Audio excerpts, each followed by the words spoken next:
Hi guys, welcome to destiny divorce. అందరు ఎలా ఉన్నారు? సో మరొక వీడియోతో మీ ముందుకు వచ్చేసాను, అది కూడా డ్రై ఫ్రూట్ లడ్డు. సో ఎలా చేసుకోవాలో చూసిద్దాం. ఫస్ట్ ఆఫ్ ఆల్ మఖానా, దీనికి మనం నెయ్యి వేసుకొని కొంచెం లైట్ బ్రౌన్ కలర్ వచ్చేలాగా వేయించుకోవాలి. అక్కడ చూపించినట్టు మఖానా మొత్తం ఇట్లా విరుస్తే టక్ అని సౌండ్ వచ్చేలాగా చేసుకోవాలన్నమాట. నెక్స్ట్ వచ్చేసి నువ్వులు, ఇది కూడా సేమ్, కాకపోతే మనం నెయ్యి వేయాల్సిన అవసరం లేదు. నెయ్యి వేస్తే అంటుకుంటాయి అన్నమాట. So there is no need of using the ghee అనమాట. సో నెక్స్ట్ వచ్చేసి పల్లీలు, ఇది కూడా సేమ్ అనమాట, లైట్ బ్రౌన్ కలర్ వచ్చేలాగా మనం చేసుకోవాలి. కొంచెం ఇవి కూడా చిట్పట్లాడేలాగా చూసుకోవాలన్నమాట. సో నెక్స్ట్ వచ్చేసి ఫ్లాక్స్ సీడ్స్, దీన్ని అవిసె గింజలను కూడా అంటామన్నమాట. సో దీనికి మనం నెయ్యి వాడాల్సిన అవసరం లేదు. ఇది కూడా సేమ్ లైక్ నువ్వులు అంటుకుంటాయి కాబట్టి అవసరం లేదు.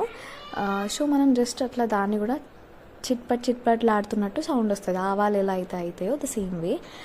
ద నెక్స్ట్ వచ్చేసి మనం ఇక్కడ water melon seeds, pumpkin seeds and also ఇంకొకటి వాటర్ మిలన్, పంకిన్ అండ్ ఆల్సోది ఇంకొకటి ఏంటంటే సన్ఫ్లవర్ సీడ్స్, అవి కూడా సేమ్ రోస్ట్ చేసుకోవాలి. ఇంకొకటి ఇక్కడ డ్రై ఫ్రూట్స్, కావాలంటే మీరు సారా పలుకులు ఉంటాయి కదా అవి కూడా వేసుకోవచ్చు, కిస్మిస్ వేసుకోవచ్చు అండ్ ఆల్సోది డేట్స్ కూడా వేసుకోవచ్చు. సో నాకు ఏవైతే అవైలబుల్గా ఉన్నాయో నేను అవి వేసుకున్నాను అనమాట. సో ఇవి కూడా లైట్ బ్రౌనిష్ కలర్లో వచ్చేదాకా వేయించుకోవాలి. ఇక్కడ నేను పెసర్లు కూడా నేను వేయించుకున్నాను because of replacement of any other దానికి రిప్లేస్మెంట్ అనమాట. సో ఇక్కడ నేను గోంద్ ఉంటుంది కదా, అది వేడిని, శరీరంలో వేడిని తగ్గిస్తుంది అనమాట. సో దాన్ని కూడా నేను తీసుకున్నాను అనమాట. ఇక్కడ చూసారా ఏంటది, మఖానా, నువ్వులు అండ్ అవిసె గింజలు, flax seeds and dry fruits, pumpkin, water melon, sunflower, పెసర్లు అండ్ ఆల్సో పల్లీలు, ఇవన్నీ నేను రోస్ట్ చేసుకొని పెట్టుకున్నాను. ఇది గోంద్. సో దీనంతా కొంచెం ఏం చేయాలంటే చల్లారేలాగా చూసుకోవాలి. తర్వాత ఇది కూడా బెల్లంని మనం ఏం చేయవచ్చు, పాకంలాగా చేసుకొని వేసుకోవచ్చు, అదర్వైజ్ క్రష్ చేసుకొని గ్రైండ్ పట్టేసుకోవచ్చు.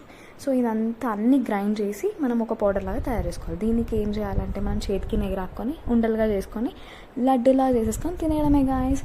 సో మీకు కూడా ఇవన్నీ నచ్చితే ఒక లైక్, ఒక సబ్స్క్రైబ్, ఒక కమెంట్ కూడా చేయండి. Thank you so much for watching my videos. Please do like